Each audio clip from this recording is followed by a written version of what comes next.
ஏற்றலாம். சூரியன் சம்பந்தமான கல்வி படிக்கிறதா இருந்தால் 19 தீபம் ஏற்றணும். அது என்னென்ன கல்வின்னா, நிர்வாகம் தொடர்பான கல்வி, மருத்துவ தொடர்பான படிப்பு, அரசியல், வனம், இயற்கை தொடர்பான கல்வி, பிபிஏ, பிபிஎம், ஐஏஎஸ். இந்த படிப்பில் எந்த படிப்பு படிக்கிறாங்களோ அவங்க 19 தடவை மந்திரம் சொல்லலாம். இல்லைன்னா 19 அச்சுவல்ல தீபம் ஏற்றலாம்.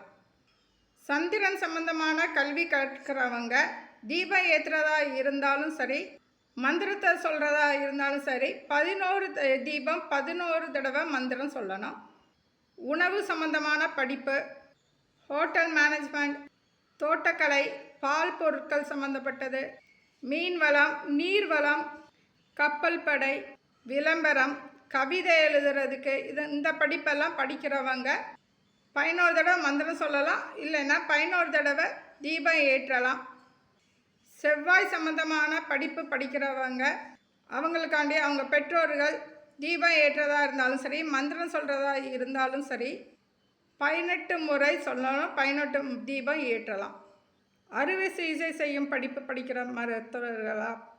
மருத்துவ படிப்பு படிக்கிறவங்க, புவியியல், வாகனம் சம்பந்தமான படிப்பு படிக்கிறவங்க, விவசாயம், யூனிஃபார்ம் போட்டு வேலையை செய்யக்கூடிய படிப்பு படிக்கிறவங்க, இவங்க எல்லாருமே 18 தீபம் ஏற்றலாம். 18 தடவை மந்திரம்